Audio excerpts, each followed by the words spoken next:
नमस्कार, मैं मानवी। महाराष्ट्र टीवी 24 की स्पेशल रिपोर्ट में आपका स्वागत है। केरल के वायनाड में मंगलवार तड़के पहाड़ से बहकर आई सैलाब ने हाहाकार मचा दिया है। करीब 22,000 की आबादी वाले 4 गांव सिर्फ 4 घंटे में पूरी तरह तबाह हो गए हैं। घर दफन हो गए हैं और सैकड़ों लोग मलबे में दब गए हैं। अब तक 56 लोगों की मौत होने की खबर है। 100 लोग अब भी लापता है।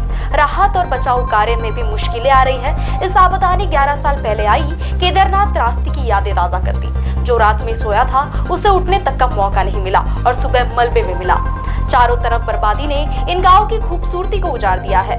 वायनाड में जो 4 गांव जमींदोज हुए हैं उनमें मुंडुकई, चूरमाला, अट्टमाला और नूल पूजा का नाम शामिल है। केरल में कुदरत की विनाश लीला देखकर हर कोई संयम गया है। वायनाड में इसे सबसे बड़ी त्रासदी माना जा रहा है। 4 घंटे में 3 जगह लैंडस्लाइड हुई है और पहाड़ों से आया सैलाब 4 गांवों को बहा गया है। अब मलबे को निकाला जा रहा है और उसमें कीचड़ से लथपथ पत्थर के नीचे दबी लाशें मिल रही है। कुछ लाशें नदी में बहती दिखी। इन सबको रेस्क्यू टीमें जान पर खेलकर बचाव कार्य कर रही है। वायनाड में मूसलाधार बारिश के बाद लैंडस्लाइड से ऐसी तबाही शायद पहले ही किसी ने देखी होगी। चलिए इसे और विस्तार से जानते हैं। केरल में वायनाड को पर्यटन स्थल के रूप में जाना जाता है। यह समुद्र तल से 2100 मीटर की ऊंचाई पर स्थित है और यहाँ हरी भरी वनस्पतियां, धुंध से ढकी पहाड़ियां और शुद्ध हवा इलाके को स्वर्ग बना देती है। लेकिन आज हालत अलग है। चारों तरफ मलबा पसरा है और जगह जगह सड़कें धंसी है। जो तस्वीरें आई है वो वायनाड में हुई तबाही का मंजर बताने के लिए काफी है।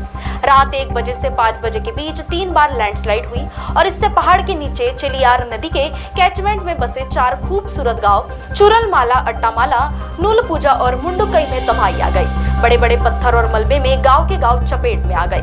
कुछ ही देर में सैकड़ों घर मलबे का ढेर बन गए। इन चारों गांव में ज्यादातर चाय बागान के मजदूर रहते थे।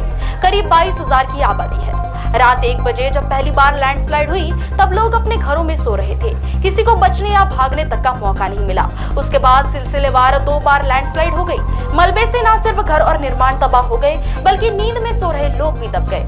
क्या बच्चे, क्या बुजुर्ग और क्या महिलाएं। स्थानीय लोग कहते हैं कि यह आधी रात को कुदरत का घर बरपा। भारी बारिश के बीच कई जगह पहाड़ दरक गए। बता दें, एनडीआरएफ की एक छोटी टीम किसी तरह नदी पार कर दूसरी ओर पहुंचने का प्रयास कर रही है। इसी टीम की मदद से अब तक करीब 800 लोगों को रेस्क्यू किया गया है। अफसरों का कहना है कि मौसम विभाग ने 2 दिन का रेड अलर्ट जारी किया है, जिसकी वजह से हेलीकॉप्टर भी उड़ान नहीं भर सकते। इससे पहले केरल में अगस्त 2018 में भी आई प्राकृतिक आपदा में 483 लोगों की मौत हो गई थी। इस आपदा को राज्य की सदी की पहाड़ खा गया है। त्रासदी में न सिर्फ लोगों की जान गई बल्कि संपत्ति और आजीविका भी नष्ट हो गई। महाराष्ट्र टीवी 24 की स्पेशल रिपोर्ट में फिलहाल इतना ही। खबरों का सिलसिला यूं ही चलता रहेगा। देखते रहिए महाराष्ट्र टीवी 24।